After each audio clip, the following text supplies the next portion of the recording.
The time is just gone 9:53 a.m. as we continue on to the final segment of this morning's broadcast on News and Views right here on Salam Media. Now, often we talk about climate change, we talk about the destruction of the planet, we speak about the environment. And even most recently, with the floods that have taken place in Libya, to an extent, I see some have actually hinted as a result of the climate problems, and we see this right across the entire world. We see extreme heat conditions, conditions that we haven't seen in the past, and it is clear that this planet is of major concern. The Earth is of concern, and the destruction is causing serious consequences. And this is the reason why we are talking about the great impact of climate crisis. How does it even impact on women?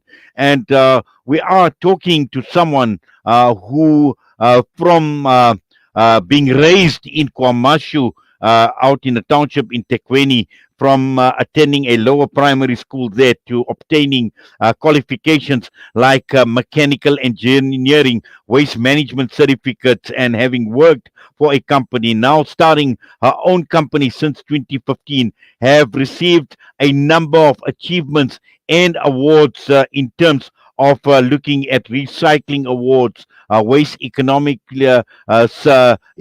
support programs, and also youth awards, environmental awards. And we're talking with none other than Nokubonga Mnyango, and she is the managing director of Uthando Solutions and Trading. Nokubonga, good morning to you, and welcome to the show.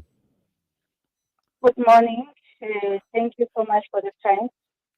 Well, I've just looked at your profile and I'm saying it's pretty impressive, and it just shows how your passion has grown over a period of time. You are passionate about waste management, about recycling, and clearly you are a highly motivated individual wanting to contribute to a litter free environment. Yes. I'm Nokubonga Mnyango. I'm based at Empangeni. I was raised in Kwamashu, but currently I'm at Empangeni. That's where I'm based. So the business is at Empangeni. So as you know, we started this business back in 2014 when I was working. Then I resigned in 2014 September to pursue the dream of living a litter-free environment. So I started by being a waste picker, collecting the waste across the road.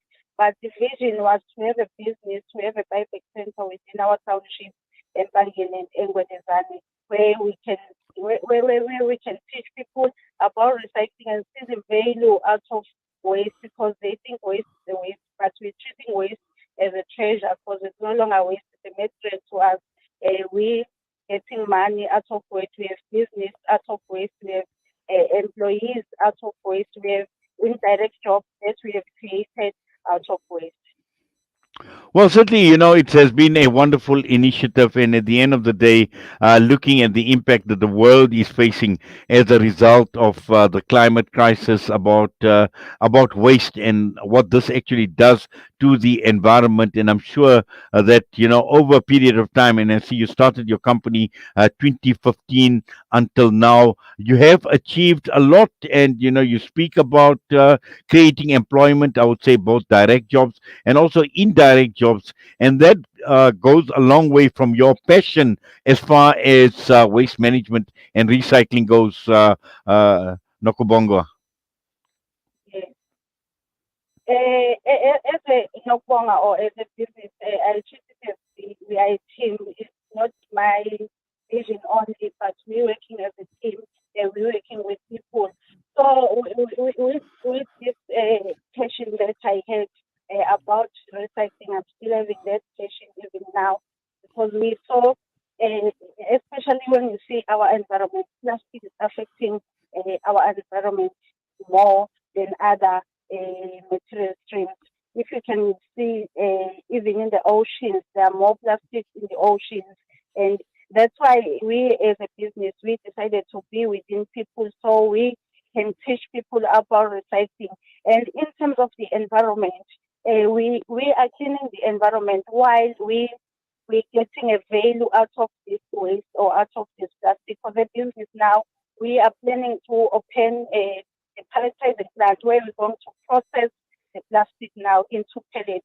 So we're no longer going to buy plastic and burn it and sell it to the recycling companies where they're processing the plastic. Now we're going to process the plastic as a business. So we're hoping by the end of this month or by the beginning of October that we'll be starting because we have received the funding from the department of the CFFP department. Well, this is absolutely amazing where you look at a passion about something and how this actually translates into an opportunity. And I'm sure that, you've achieved a lot of success over the years. And also now that you are now talking of taking it to another level. So which just shows that, at the end of the day, it does require a passion, but also it requires a lot of effort. It also requires a lot of hard work to translate your passion into action. Yes, yes. It requires a lot of because there are challenges. It's a lot of challenges that we are facing in the recycling space. Like now we are at load shedding. We are living a load shedding environment, so that is affecting the business as well. Because in terms of the prices have dropped because of the load shedding, affecting the hours of the processing in the recycling companies. So those hours that they are losing, because people are doing a processing now. If the load shedding is 2 hours, you have to switch off the machine an hour before the load shedding, and it takes an hour for the machine to heat in order to start the processing. So which means if you have a 2 hour load shedding per day, we have lost 4 hours. What if it takes it like now it's stage six? So we have load shedding 2 hours and another 2 hours, which means the business of recycling, we are losing 8 hours per day of processing. So there are challenges as well, but we are trying as a business how to overcome all those challenges that we have because it's affecting the business and also it's affecting the people down there that are selling to us now. If we are affected as a business, it's going to affect them. If the prices are decreasing, we must decrease their prices as well. So there are challenges, but we are trying as a business to how to work and how to overcome all those challenges. Well, you certainly have overcome many challenges in the past, so it seems, and this is the reason why you have made a success of yourself, a success of your company, and also contributing greatly to the well-being of others through the jobs that have been created, both direct and indirect. And I'm sure the sky is the limit for you, Nokubonga, and you can just raise, the bar and reach even greater heights. So we're obviously proud and of your achievements, and I'm sure there's a lot more that you will be achieving over the years. And we thank you this morning for coming on and talking to us and sharing what you have with us right here on Salam Media. All the best to you. Thank you so much. I really appreciate the time that you have. Thank you so much. Founder and the director and owner, managing director, waste management and recycling, Uthando Solutions and Trading, Nokubonga Mnyango, with us this morning, which brings us to the end of this morning's broadcast right here on Salam Media. Next up, Juice 29 by Sheikh Tawfiq Ibn Asair. And with that, I bid you farewell for this morning's edition of News and Views. Inshallah, I'll be back with you tomorrow right here on Salam Media. Assalamu alaikum wa rahmatullahi wa barakatuh.